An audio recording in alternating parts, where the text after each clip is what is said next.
You're listening to the Worldwide Sports Radio Network.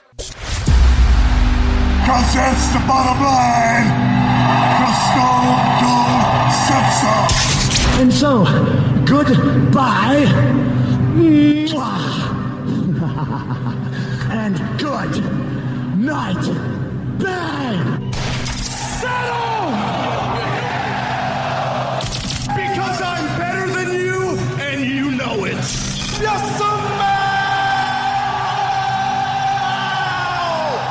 What the Rock is cooking. Now welcome to Off the Mat with Alex Lowe's and Josh Silverberg.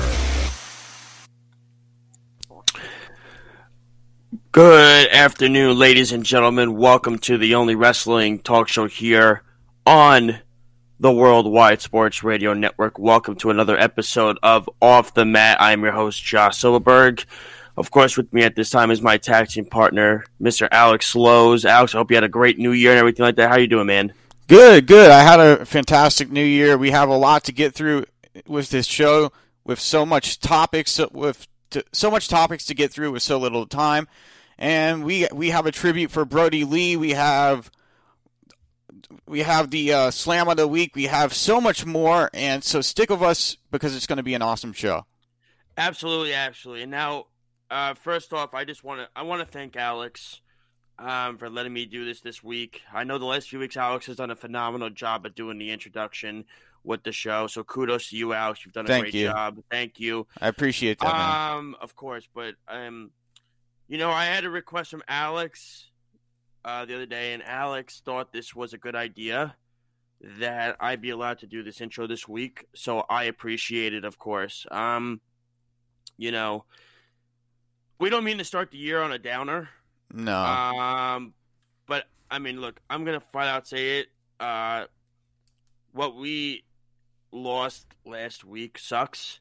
Yeah, it was a brutal way to start off the new year. It's just terrible. Oh, it was the absolute worst. And before we get to any of our stuff, Alex, I know you and I we agreed upon it, so we're just gonna take a moment of silence right now, to honor the life of Jon Huber, better known as Brody Lee. Brody Lee.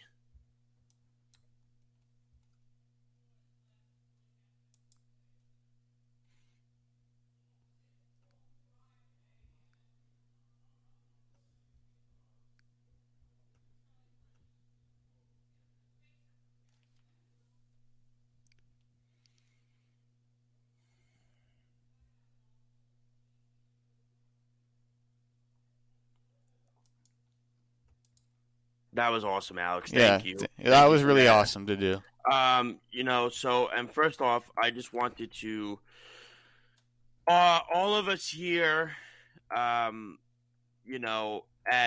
the Worldwide Sports Radio Network at Off the Mat, we just want to send our condolences to Jon Huber's family. Of course, if you didn't, if you didn't, see everything. Of course, he's got his two kids as well as his wife Amanda. Mm-hmm. So we want to send our thoughts and prayers to Mr. Brody Lee and everything like that. And like I said, I want to thank Alex again for letting me do this. Usually I get into the show. We usually do our opening. And, of course, you can always find us on the Worldwide Sports Radio Network by downloading our app. It's very simple. Just go to the iOS. Yeah, it's absolutely free. You don't have to pay anything for it. Yeah, it's absolutely free. Just go to the iOS. Just type in WWSRN. Android, just type in Worldwide Sports. It will come right there on the Android phone. WorldwideSportsRadio.com, Facebook, Twitter, Instagram, Periscope. We are all over the place. But look, we're not even gonna. No disrespect to the Worldwide Sports Radio Network or anything like that. Now is not the time, in my opinion, to just promote something like that. Now is the time to honor a man and his legacy, and that is a man that we lost way too soon.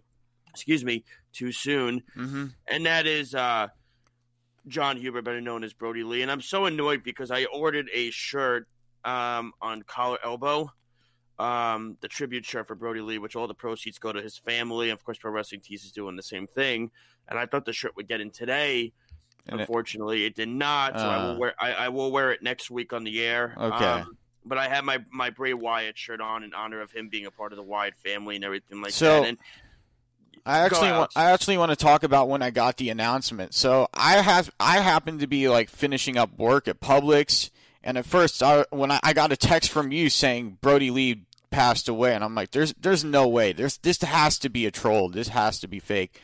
And I Googled it, and I could just not believe to see the amount of reports that were coming out, and that is that Brody Lee passed away from a lung issue at age 41. I was in absolute shock and disbelief because this man had just joined AEW a couple months ago as the leader of the Dark Order, and that's what kicked off his AEW career. As a wrestling fan, this hit me hard because I really grew up with Luke Harper / Brody Lee in the Wyatt family, and the name, it's something that's hard to process. It's just something that you can't really get it off your mind because you're seeing all the support, all the love and support from all the wrestling fans in the community. You're seeing all of the support from the wrestlers themselves, the staff members, everybody. And when I think about Brody Lee and his wrestling career, I remember the things he accomplished. Becoming the Intercontinental Champion in WWE and winning the Tag Team Championship belts, as well as the memorable matches and feuds with The Shield. This man had so much talent, and not only did he have respect in the locker room, but he was loved by his peers. And when you see the stories on Twitter from top names in the business, you just knew that people really loved him, and it was heartbreaking for a lot of those people, and it was heartbreaking for me to read all these messages because these people shared the ring with him. You got comments from Eric Rowan, Bray Wyatt, Seth Rollins, Sami Zayn, Evil Uno, and so many stars of the ring who say what a kind soul he was and how much he cared about his family and friends. And my favorite moments with Brody Lee were his matches against Roman Reigns and his promos because he was such an incredibly gifted performer and could really go toe-to-toe with heavy hitters in the ring. I have a lot to say, and Alex, you know this, and that's why Alex went first. So thank you for that, Alex. That was awesome. If like I said, if you don't mind, I'll take the floor right now because there's a lot to say and process and everything like that. I said it from Twitter last week, and by the way, if you can follow us, I believe we're at Alex. What's your Twitter handle? At Show Slows, and Josh is at Josh Silverberg. Yeah, and if you haven't followed it, I said this past week, this is going to be the most emotional show for me to watch since Eddie Guerrero passed away. And I remember, yeah, it's sad, dude. Alex, you were definitely too young. No, for the Eddie Guerrero show. Yeah, I was way too young for that. I was in high school. I had an Eddie Guerrero tribute shirt, and that was a hard show to watch, only because of how sudden everything happened. Yeah, and with this. Another thing, one moment he's walking out with the TNT Championship against Cody in a dog collar match. 2 months later, he's passed away from a lung issue. And, there were a couple of things that with Brody Lee that stood out to you. One, the Wyatt family is one of my favorite factions of all time. Yeah, that was a great faction. That was something. I'm wearing my Bray Wyatt shirt. That was something that I look back on and I see with him, Bray Wyatt, Braun Strowman, Eric Rowan. Powerful faction, how amazing they were. I just remember when Luke Harper used to scream, yeah, and he would just slap somebody in the face every single time. It was the funniest thing, and that was cool of Alexa Bliss to do that, by the way, on Monday when she was in her playground. She did the yeah thing, and then of course, Drew McIntyre and Tom Phillips saying it's Monday, you know what that means. I thought that was phenomenal. And just little things like that here and there were great. Look, what this man leaves behind is something that so few in this world can have, and that's a legacy. Mm-hmm. And to see Brody Lee Jr. come out as, -1, kudos to AEW for the tribute that they did. And yeah, we'll their tribute. We'll get into that a little bit later on in the show. And we'll get to that in a few minutes about the job they did and everything like that. And then we'll end the segment with an interesting question I have for you, Alex. You don't know what the question is yet, and I'm not going to tell you because I want to get your thoughts off the spur of the moment. But I do have a question for you, and this is probably going to come to the heart for you. If you had a chance to meet Brody before his passing, what would be the one thing you would say to him? Like, what one question would you have for him? Oh man, so for me, I would absolutely.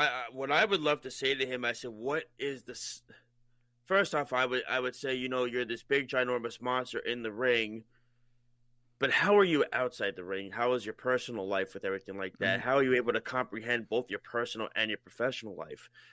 That's one thing I would ask him. And another thing was I would say to him, I get I would ask him, there's one guy I can compare you to, and I want to know who you think you wrestle as. I would say, do you take your style after Bruiser Brody? Bruiser Brody, for those that don't know who Bruiser Brody was, Bruiser Brody also died at a very unfortunate time after being stabbed in a show in Puerto Rico in the locker room. And Bruiser Brody had this beard. He was a monster. He was nasty in the ring, but outside the ring, he had a gifted life, children, his wife, and he cared and so much. And I would ask Brody Lee, how can you take your professional life and manage it with your personal life as well? And two, who is your wrestling style after? And he would, because I would tell him straight out, and say, you remind me of Bruiser Brody. That's what I would ask him. I would want to pick his brain. Yeah. I would want to pick his brain, see what he thinks, see how he feels. You know what I mean? What are his possible thoughts? Who does he wrestle after with the running lariat clothesline? The way he does it. Can I just say one thing? If you didn't watch the BTE episode of the tribute to him, funny stuff. Yeah, it was really funny. Oh my God, it was so funny. I mean, between the paper throwing and John Silver. Even the clips from Up, Down, Down were funny. The tribute. Oh yeah, they were the Xavier Woods. Oh yeah. my God. But the BTE stuff is just so. I mean, when he literally calls Evil Uno and John Silver and Alex Reynolds peckerheads, and they couldn't stop laughing. I mean, it was just funny. And then he showed them because Alex Reynolds said he was at what was it? Archery. He was at archery camp to learn how to do a circumcision on his father. And Brody Lee takes the robe off. You mean like this? And he was naked under the robe, and everybody was like, "Whoa!" You know what I mean? And then Brody Lee goes, "Hey, you're welcome." I just thought there was. If you haven't watched that BTE episode yet, it was good stuff, man. I mean, because you look at him back in WWE, and he was so serious as Luke Harper, and you look at how much fun he had with. And he was very serious with his character. Yeah, he was. That's what I remember how serious. I remember how serious he was of his character. There were times, like when I saw him go up against the Shield, there were times where him and Roman Reigns would just have a stare down, and they would just really go to work on each other, just like blow after blow. And then there was one time where Luke Harper and Dean Ambrose had a match, and that. I don't remember what match it was exactly. I think it was it Yeah, it was the Elimination Chamber pay-per-view. That match where the Wyatt family were just going to work on the Shield. That was one of my favorite matches with Luke Harper and the Wyatt family. I mean, you look back at so much, but even on BTE, it was so funny when Alex Reynolds and John Silver literally said, because they would laugh at Brody Lee when he would do his segments, and then Brody. The thing was, Brody Lee knew they were laughing, so he would basically say to him, he would say two things he said. He would say, are you crying? You crying? Because he wanted to keep it going. And don't mind my language when I say this here. Another great thing that he said was he used to call them, I love when John Silver wore the robe and Alex Reynolds has him on his shoulders. And then John Silver goes, who has papers for me? Who's got papers, you little bitch? And then I'll say Brody Lee comes in. Did somebody say little bitch. My favorite thing, my favorite thing was with the Dark Order when Evil Uno would come out with Brody Lee, and Brody Lee would just turn and look at Evil Uno, and Evil Uno would have a kendo stick, and he would make him snap the kendo stick over his head. It was always the papers, man. It was always the papers. The papers were the best. You know what I mean? They were awesome, but it's amazing. He had so much influence on the locker room, and he really had look at the outpourings. Look at the outpouring. Yeah. Stuff that has come out for him. I mean, and look, I'm keeping it together this episode. I warned Alex beforehand. Yeah, he did. And when I saw his son come out in the little tux, with the 10 mask on, and the coolest, just see him even with the kendo stick to hit MJF with the kendo stick, and then to see Orange Cassidy do the little hand thing with him before his match, or seeing Adam Cole sell to him. That was great. That was awesome. If you saw that video, so Adam Cole was in attendance, and Adam Cole sold to him. Kenny Omega sold to him. You know what I mean? And AEW giving him a contract for when he's old enough, I think it's just unbelievable. I'll tell you this. It's amazing to see. Tony Khan damn sure doesn't know how to run a football team, but he knows how to run a wrestling program. Mm-hmm. And that's something I can appreciate, and when I see it, and you saw, when they played the song "0 55" by Tom Waits, and it was just something that when you saw that tribute video that song was perfect about 0 55.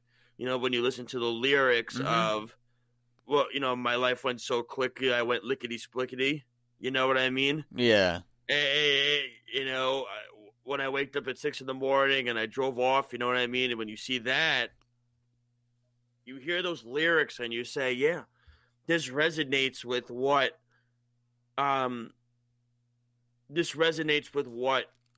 he was. He left our life so quickly.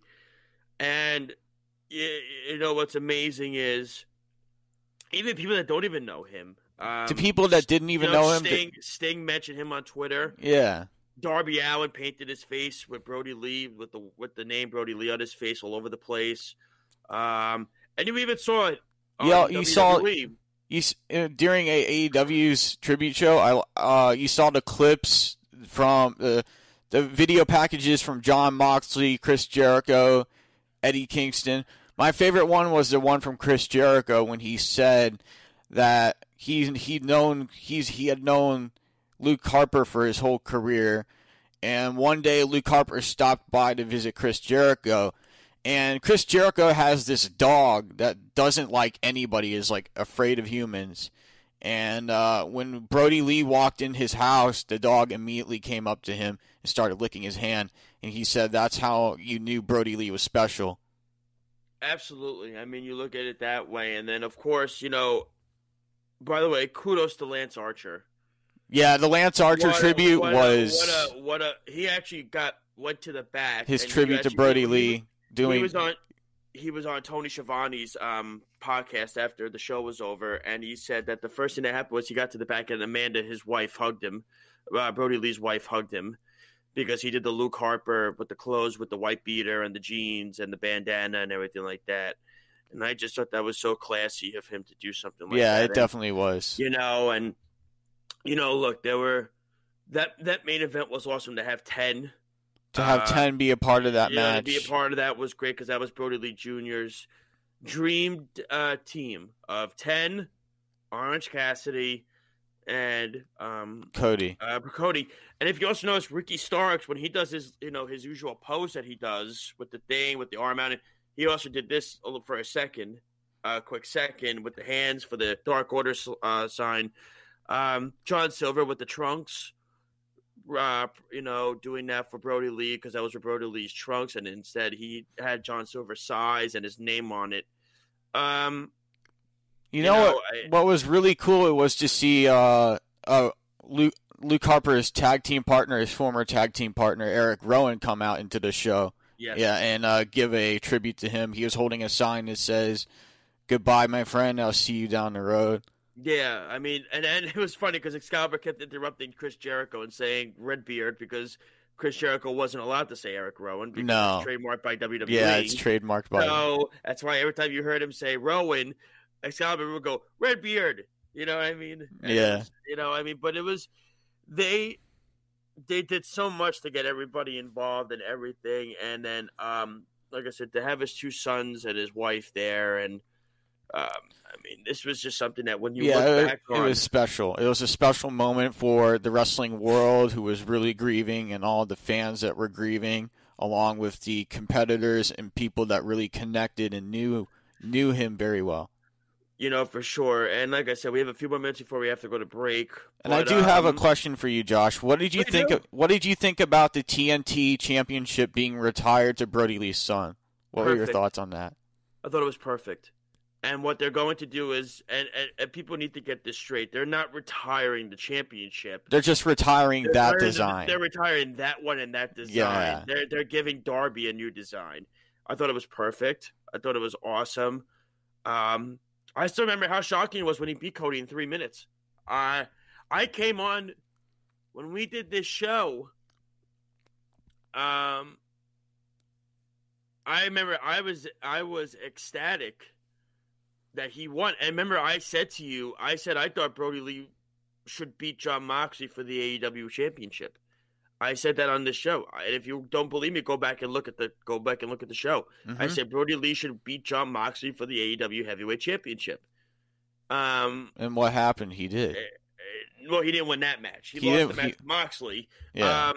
But he did beat Cody in 3 minutes, which was, I thought, phenomenal. A great job. And then they had the dog collar match, which wound up just still surprising. That wound up being Brody Lee's last match. I mean, it's so hard to fathom that was literally his last match. I mean, and the thing is, I was watching a video from not What Culture, the other channel, I forget the name of it, but Wrestle Talk. Yeah, I was watching a video from Wrestle Talk, and there was news saying that there was news that came out before Brody Lee before he got seriously sick.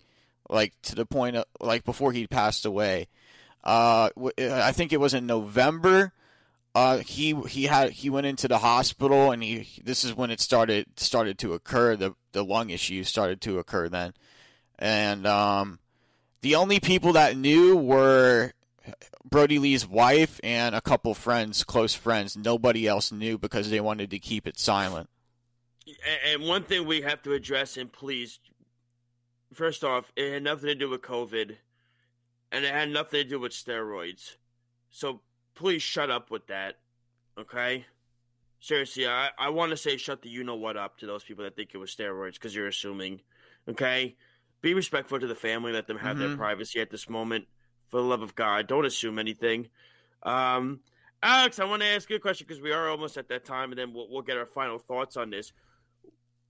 What are your thoughts on what the Dark Order? Where do you think the Dark Order goes from here now? I think the Dark Order could recruit Hangman Adam Page as the leader, or we could see, I forget who the other person was that I saw compete that night. It could be Colt Cabana. It could be Colt Cabana, or it could be Hangman Adam Page that they recruit. Well, Colt Cabana's in it. He's in it already. The Dark Order. Yeah, but someone has to be the new leader. Well, you know what? Here's what I think. Or Evil Uno. I don't think they're going to have a leader. I don't. I think they're all just going to be one equal group. I think they're going to be faces going forward. They're not going to be heels anymore. That's no. Done. I think Hangman is going to get recruited into the group. There will not be a leader. They're not. They're going to make everybody equal in that group. I think they're going to retire the leadership title from that group and let Brody be the forever leader. I get what you're saying, Alex, and it's a good point. Mm-hmm. I think Eric Redbeard. Look, I think what I read, it was just a one-off appearance, but you never know. I could see them signing him and putting him in that group. I think that would be a great idea. Definitely, I think that would be a fantastic idea, but I'm not sure what direction they're going to go. We'll have to find out and see what AEW decides, what Tony Khan decides. Yeah, I mean, look, I know the next 2 weeks are pretty much stacked and filled, so you might not hear about them for the next 2 weeks. And then I loved Cody's speech about Brody Lee. That was a great speech, and it was amazing to hear the kind words from Cody and how much he really appreciated this man, how much he respected this man. Well, it was the highest rated wrestling show, I believe, in history. I think that's what it got. I knew it was going to get that. And look, this is no disrespect to NXT. I'm going to be point blank honest with you. I haven't missed NXT since it moved to USA Network. I didn't watch it this week. I saw clips of it. So I tell you that. I did see clips of it. My focus was on AEW this week, as was everybody's. Mm-hmm. And as it should be, because even, WWE wrestlers came out and said, they came out and they said that they're going to watch AEW this week. And I did get something from somebody thinking that Vince could be mad about them coming out and saying that. And I said, well, if Vince gets mad about it, then that's ridiculous, because it's not about liking one show or another show. It's about it's a wrestling community coming together and honoring and supporting one person. Coming together and honoring a person's legacy and career. You know, and that's what it comes down to. First of all, I'm proud of myself for holding it together this segment. And then I have one more question for you, Josh. Which video package was your favorite? Eddie Kingston's, Jericho's, or Moxley's? It's tough. Can I say all of them at the same? Can I like them all the equal? Yeah. Okay. I thought they were all great. They were amazing. Because you know what they were? When you look at the different packages, it's kind of interesting because they were kind of different parts of his career, right? With Jericho's WWE, with Eddie Kingston, it was in the Indies, and with Jon Moxley, it's like AEW. So it's almost like different parts of his wrestling career were combined into one when you look back. And there were other ones too. Like Matt Hardy had one. Wardlow had a really good one as well.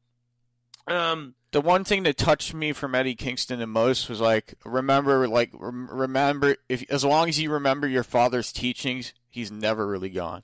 Yeah, that's exactly it. And to me, you know, I just think about his family, and you know, the Anna Jay match got to me as well. And then even in the beginning, John Silver came out late with everybody else because he was emotional in the back because he meant so much to him. And you know, when you look back at his career, Brody Lee's career, it was really something.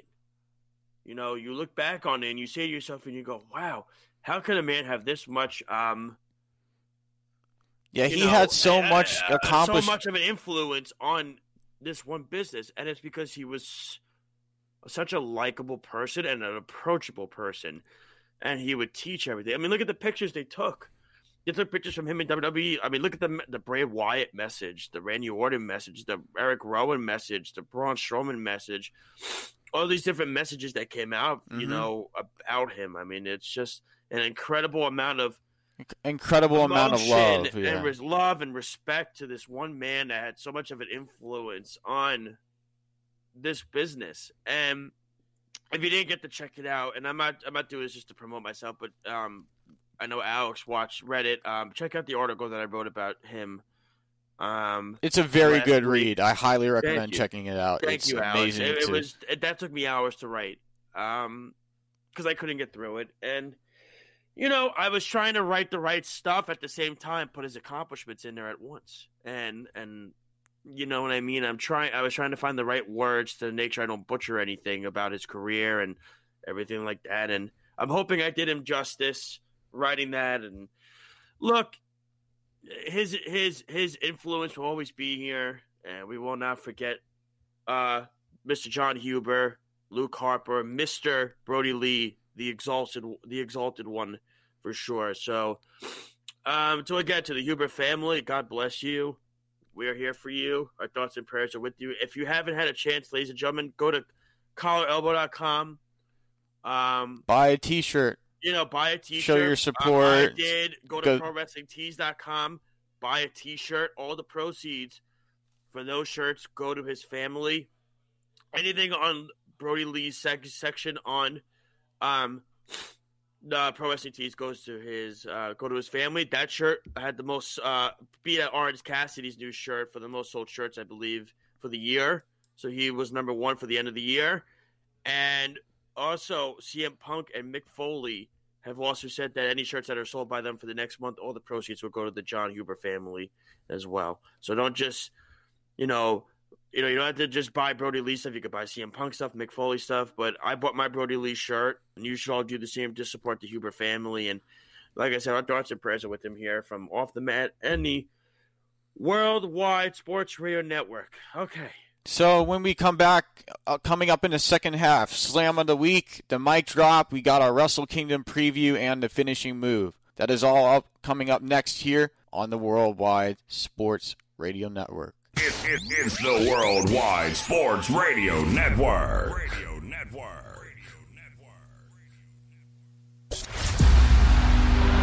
Everybody's got a price. Rest in peace. Welcome back to Off the Mat with Alex Lowe's and Josh Silverberg. Ladies and gentlemen, welcome back to Off the Mat, and it is time for our Slam of the Week. So the Slam of the Week goes to Alex Reynolds and John Silver for their Cutter Snap German combo, and this is a very deadly finish that I like to see be used in the ring. It's a very great tag team maneuver, and I enjoy seeing hard-hitting moves like that because it can change the complexion of a match very, very quickly and definitely can knock the opponents out.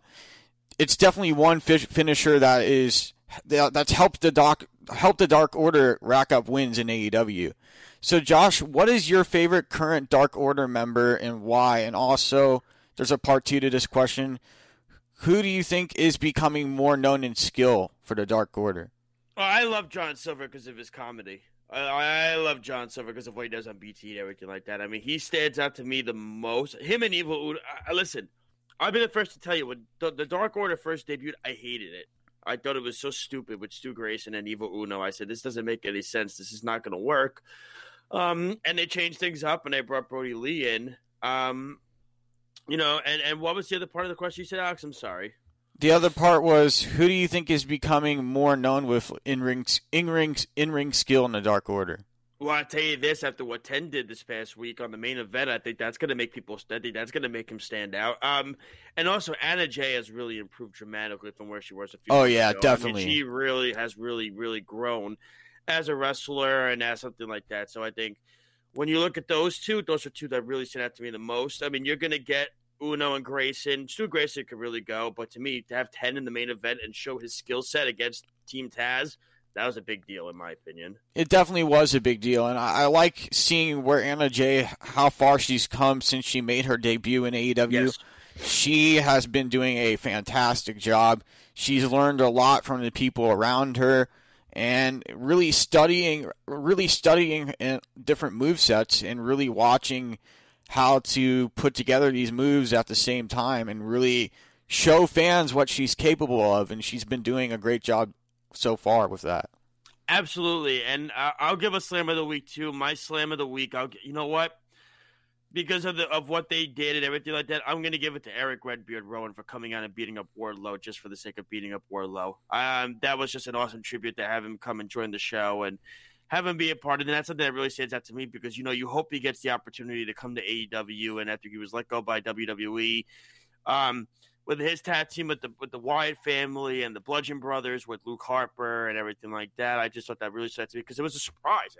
Nobody knew that was going to happen. Yeah, no one saw that coming to me, at all. I thought it was really fun and enjoyable. And I also said Colt Cabana, really. Colt Cabana did a great job with everything in the match that he did was really good. And look, Colt Cabana he's a veteran. He's a seasoned veteran. He's been doing it forever.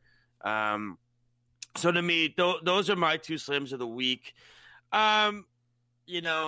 Alex, my question to you is going forward, can you see Eric Redbeard Rowan being involved in AEW? Do you think this was just a one-off kind of appearance? It could be a one-off appearance, but if Tony Khan really wants to sign Eric Redbeard, he will. And I think it would be a smart move for the promotion. and I think it would help the Dark Order tremendously as well, learning from somebody like him. Also, I have one more segment of the week, if that's okay, and that's Brody Lee Jr. hitting MJF with the kendo stick.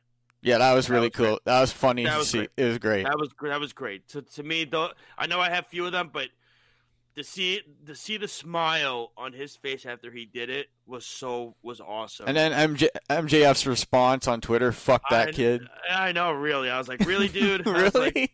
I thought that was good. He stays in character. He does, he is and everything like that. So, but I know, like I said, I thought that was something that really stood out to me. And like I said, I thought AEW did a great job with the show this whole past week. And like I said, we can now kind of move on, and we could see, we could see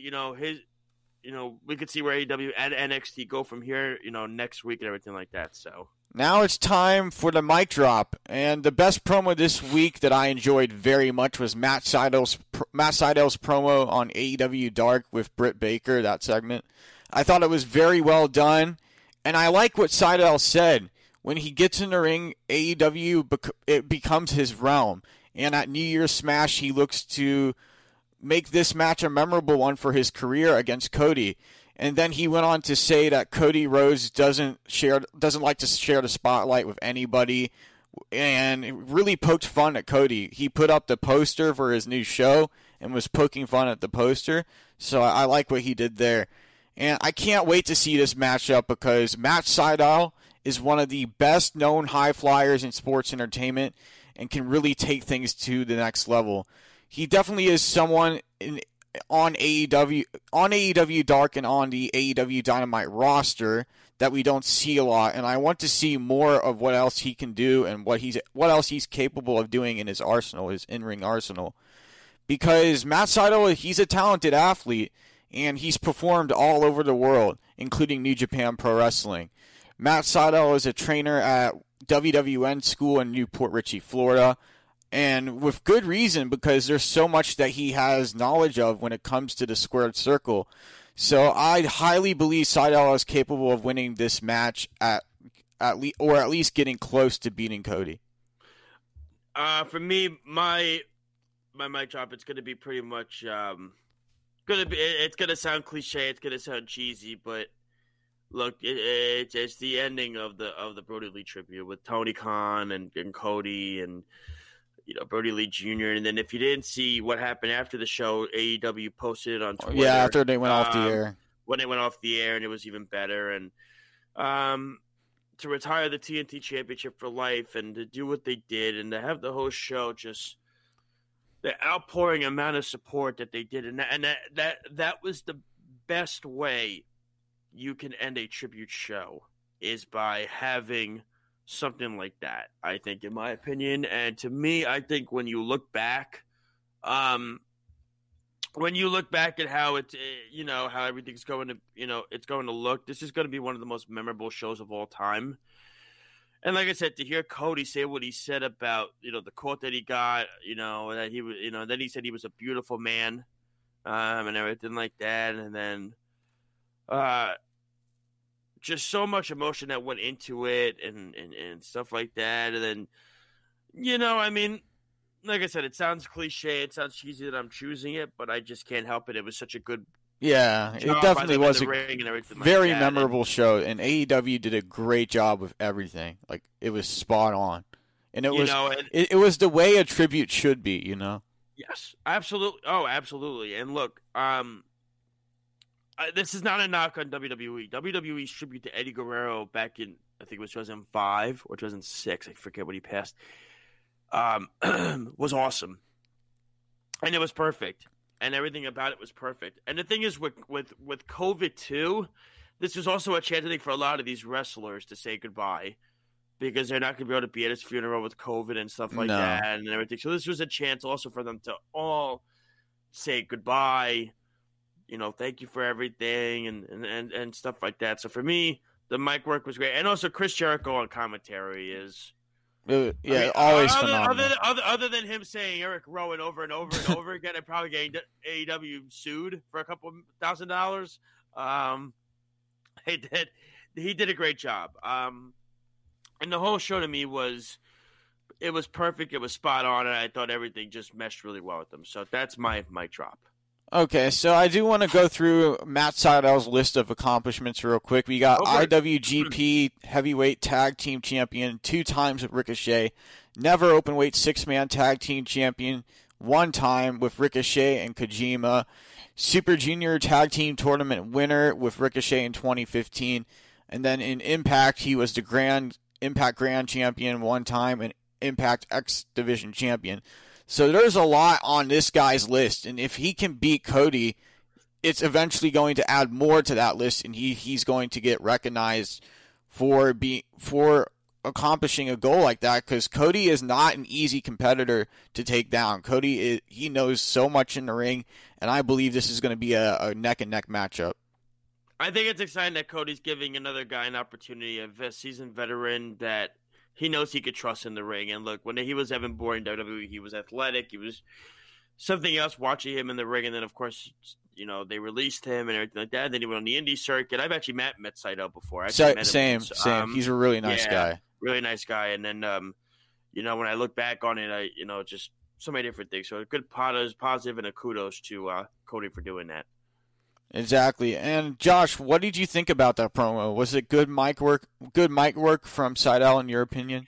He's improving, I tell you what, because I remember when he was in WWE, he was so cliche and boring and plain and like such a face character that it was horrible. And he's done a great job. I did get to watch that promo to me, and I thought it was really good, energizing, and it seemed fresh from him. It just seemed like he seems to be in place, and that's a good thing with him going forward with AEW.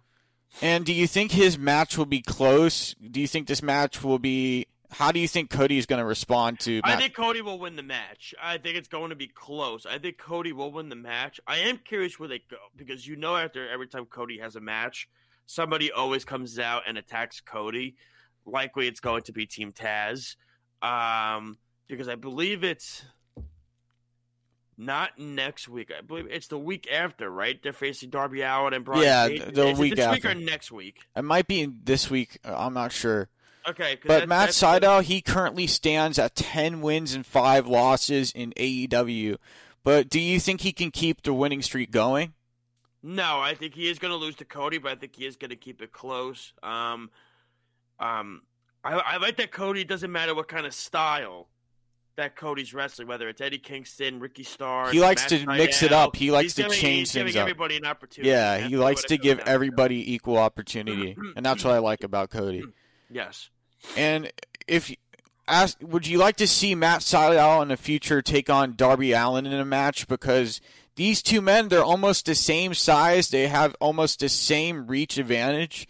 And I think it would be an interesting match to watch, definitely.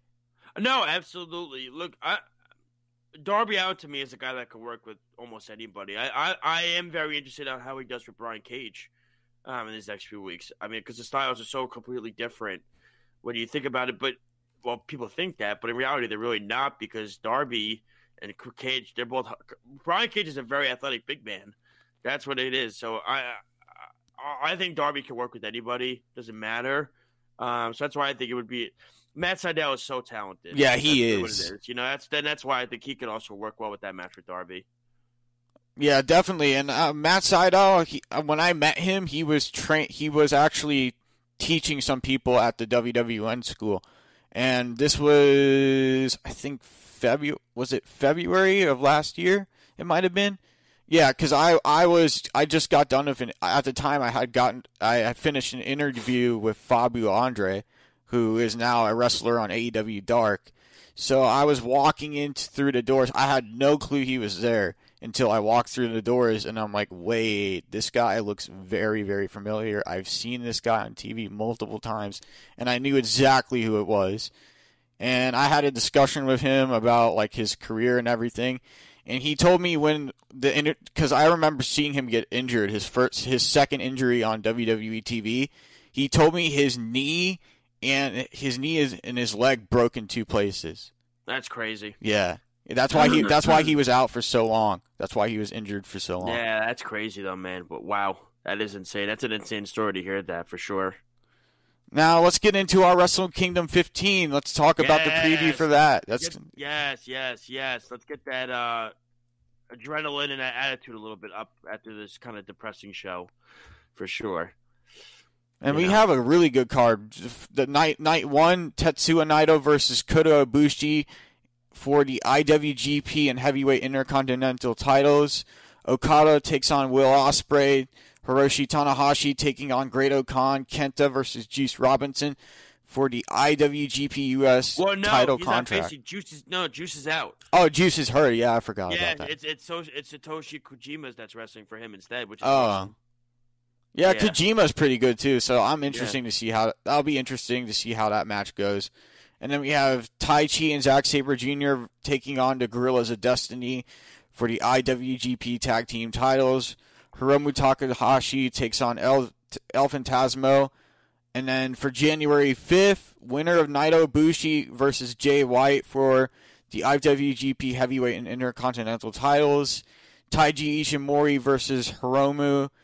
ELP winner for the IWGP Junior title. Sonata versus Evil. Shingo versus Jeff Cobb for the Never Openweight title. El Desperado, Yoshinobu Kanemaru, and Master Wato versus they're taking on Master Wato. So they're going to be taking on the team of Master Wato, Raizuki Taguchi, and for the IWGP Junior Tag Team titles, and then the 4-way match for the KOPW title. KO Pro Wrestling. Yeah. And then they're having a Stardom Dark match. Yeah, that makes sense. Not surprised. But here are my predictions. My predictions for the first match, Kota Ibushi wins by pinfall off an amazing finish. This is night one you're doing? Yeah, this is night one. Okay. Will Ospreay wins by pinfall off the Stormbreaker. Hiroshi Tanahashi wins by pinfall in amazing fashion in a brutally close performance. And then I think Kenta is going to defeat Kojima pretty quickly because Kojima, he's a good athlete. He's very skilled in the ring. He's a veteran. But I don't think he can keep up with Kenta. We'll just have to wait and see what happens there. And then the Guerrillas of Destiny will defeat Zack Sabre Jr. and Tai Chi off the Magic Killer finish. Hiromu Takahashi will defeat El Desperado. Phantasmo. El Phantasmo. Evil will defeat Sonata with the help of Dick Togo on the outside floor because I think there's going to be a distraction to cause Sonata to lose the match.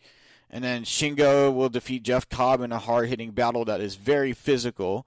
Master Wato and Taguchi will defeat El Desperado and Kanemaru. And that's pretty much all my predictions there. What did you think about the lineup for the card for night 1 and 2? And then what are your thoughts on my predictions? I think the predictions are really solid. Look, I think Ibushi is going to beat Naito for the IWGP Championship. I think Ospreay will beat Okada. I actually think the Great-O-Khan is going to beat Tanahashi, though. I think if you look at the last couple of months, Tanahashi has been putting guys over like crazy. Yeah, he definitely has. I think Kenta will hang on to that championship opportunity for the IWGP US Championship. The match that interests me the most, I mean, look, Hiromu Takahashi versus El Phantasmo is going to be unbelievable. Yeah, it's going to be an insane matchup. I think Hiromu's going to win because, look, we all want to see Hiromu versus Taiji Ishimori. That's not a debate. I mean, that would be one of the best junior championship matches of all time when you look at it. I also think Okada Ospreay has a chance to really steal the show for the. Yeah, he really does. Okada and Ospreay, I think that's going to be an amazing match because they both have equal amount of skill. They both know a lot of different tactics in the ring. Will Ospreay is very familiar with Okada. Okada's familiar with Ospreay, so it's going to be a close, very close matchup. Yes, and then the Dangerous Tekkers, Taichi and Zack Sabre Jr. versus GOD. I mean, I guess GOD is going to win. I mean, the tag team division for New Japan is so bad right now. Yeah, it's too. They got to get more guys. Yeah, they need more guys in there. You know. And then for night 2, it's going to be interesting. I don't know who's going to be in the King of Pro Wrestling match yet. I do know that one person is probably going to be what's his name? He's always so funny that he's. I know who you're talking about. Yano Toru. Yano's probably going to be in it because I think he's the champion right now, so he would be in it. Suzuki Gun versus 108. Rizuku Taguchi and Master Wato. I could see Wato winning this match as well, so we'll see. Shingo Takagi and Jeff Cobb is another match that really stands out to me.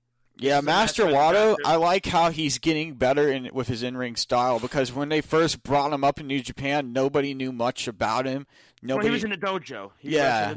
Nobody knew what he was capable of, and now we're starting to see that unfold. Yeah, so I think Shingo Takagi is going to win that match. Evil Sonata, that's an interesting one. I really want to think Sonata's going to win, but I do think Evil's going to get help from Dick Togo on the outside. And I actually think Hiromu versus Taiji Shimori, I think Hiromu's going to win the match. I think he's going to win back the Junior Heavyweight Championship. And Kota Ibushi versus Jay White, I think Kota's going to win. And I think this could cause dissension even more in the Bullet Club, between Evil and Jay White. I think you're going to see it, because you're going to see Evil is going to say, oh, I won, but you didn't win, blah, blah, blah. But I like that they're not just doing filler 8-man tag team matches this year. I like that they're not doing that. They're making every match worth meaning. And I know they like to do the filler tag team matches, Alex, because they want to make sure everybody gets a shot to being in Wrestle Kingdom, but it's a little going to be – I mean, they're still going to have fans there this year. Yeah, but the thing is with the fans, I read this on Instagram, New Japan Pro Wrestling is putting a COVID-19 guideline in place for that event. Yeah, it's not a surprise, and you know what I mean. So, but it's going to be a great show. I mean, I'm not going to watch it till the Monday night or the Tuesday night after I'm home from work, because obviously it's during the week and everything. And I actually wrote a good article on Wrestle Kingdom on the Worldwide Sports Radio Network blog, which you can check out. I highly recommend reading that. I saw the preview. It was a great article. I will say, technically, I could watch the show. I just don't want to get up at like 2 a.m. No, because they start like their time. I did it last year. Yeah. I watched night 1 last year with Lyle, and I said I'm never doing that again. Because the timing's so different over here than it is in Japan, so that's why. That's exactly it. So, all right, man, but it's that time. We got our finishing move already, dude. What's your finishing move? So my finishing move is Matt Riddle has signed a 3-year contract with WWE. I honestly think Riddle should have just gone to a different company. I feel like he could have been better off. He was great in NXT. Yeah, I feel like he could have been better off in Japan or AEW.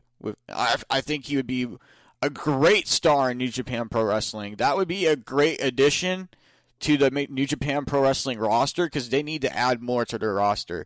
They really need to start looking for new people, current wrestlers, different guys from different promotions, and bringing them in.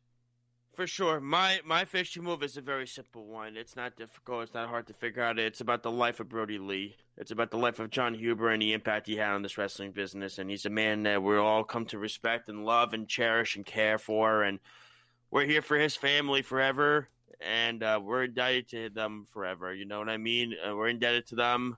And we appreciate everything he did for this business. And we thank him for all. So God bless you to Mr. Huber. May you rest in peace. To his family, thank you. And that's it for us. Listen, we do have some really quick updates in regards to next week. First of all, Alex, enjoy your trip. I definitely will. Enjoy it. Alex will not be here next week. So we do have a special guest co-host. He's my former co-host on our old wrestling show. Lyle's coming. Lyle Gillen will be joining me next week. Errol Marks is going to be producing the show. God help me, because I got to sit next to him. I mean, I had to sit next to him for an hour to talk wrestling. He's going to be such a pain in the ass about it. It's going to be so, you know what I mean? Like, but myself and Lyle, and again, the next few weeks, we also do have a announcement that I guess we will get to. We did not discuss it yet, but in the next coming weeks, Lyle Gillen is going to be joining us, full time here on Off the Mat. Alex and I, we discussed it after the show, and we both came to the conclusion that we really think Lyle is going to add an element to the show that I think is going to make the show even better than what we have now. And we're getting better every single week, and we're going to add another element to it. And the other news of it is, because we are adding Lyle, I guess we'll announce it now, Alex. In the next coming weeks or so, we are going to be extending our show. Exactly. Our show will no longer be ending at 1:00. It's going to go to 1:30, which is exciting. It is awesome. I think that is a big thing for us. I know Errol said if we ended Lyle, we need to go to 1:30. So we can't have 3 people go on until 1 o'clock. No. You're not going to get enough content. No, you need to spend more time. So we are going to be going to 1:30. Now, this is not happening yet. No. We will announce when. Alex runs the Twitter page, so we are going to announce when it happens. But we want to thank Lyle Gillen for, hopping on with us next week and assisting in place of Alex. Although nobody can replace the slyness and the coolness of Mr. Alex Slows every Saturday at 12 o'clock here on the Worldwide Sports Radio Network. You know what I mean? But, again, Lyle will be with us next week. It's going to be fun. It's going to be it's going to be a different element. For those of us that never watched our old show, Takedown Breakdown, I know Alex has seen episodes of our old show, and he laughs at it because we would go off the rails. Expect us to go off the rails on this next week's show, because Lyle is such a homer for New Japan. So I can tell you right now, most of our show is going to be about New Japan next week at the recap of Kingdom. I already know this is going to happen. Our show is going to generally be AEW and New Japan next week because Lyle's not going to allow me to do anything else. So you're going to give that kid a mic. And God help us all. That's all I could say. No, but seriously, we are excited to have Lyle join us in the next coming weeks, and it's going to be cool. It's going to be fun to have another element to our show, for sure, Alex, and to have another opinion on it because he came on our show 2 weeks ago and he was awesome. It's adding another dimension. But Alex, tell the fans how they could check us out, how they could stay in touch with us, even though you're not going to be here. So I will be doing the best I can to run the social media for 1 week without Alex here. I will do the best I can. Okay, so you can follow us. You can follow us on our Facebook and Twitter page at Off the Mat WWSRN. You can follow me and Josh on our personal Twitters at Show Slows, and Josh's Twitter is at Josh Silverberg. And you can follow the Worldwide Sports Radio Network at WWSRN_radio. Again, that's at WWSRN_radio. And then make sure, please check us out on Apple Podcasts. Check out the WWSRN app. Absolutely. It's absolutely free. We have different articles on there from our blog. We have a variety of shows on the app, including in the Apple Podcast App Store and on Google Play. And also make sure to check out the Worldwide Sports Radio Network website. Absolutely, Alex. And look, we're going to miss you next week, dude. But it sucks even more because we're going to recap Wrestle Kingdom and everything like that. But that's okay. We'll get your thoughts when you come back in 2 weeks. But enjoy your trip. Have a good time. Thank you. I definitely will. Be safe. Be smart. Don't do anything ridiculous. If you're going to pay a hooker, just tell her how much money you have in your wallet beforehand. Okay, so just do that. All right. Don't do what Speedy Petey does. Okay, that's all I can tell you. That's my advice to you from me. All right. Thank you to the fans. Like I said, next week, Lyle Gillen is going to be with us, joining us.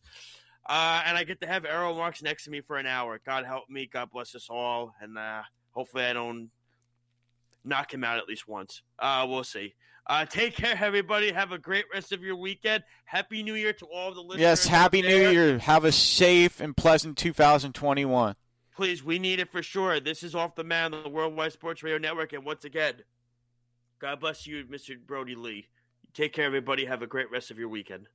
You're listening to the Worldwide Sports Radio Network.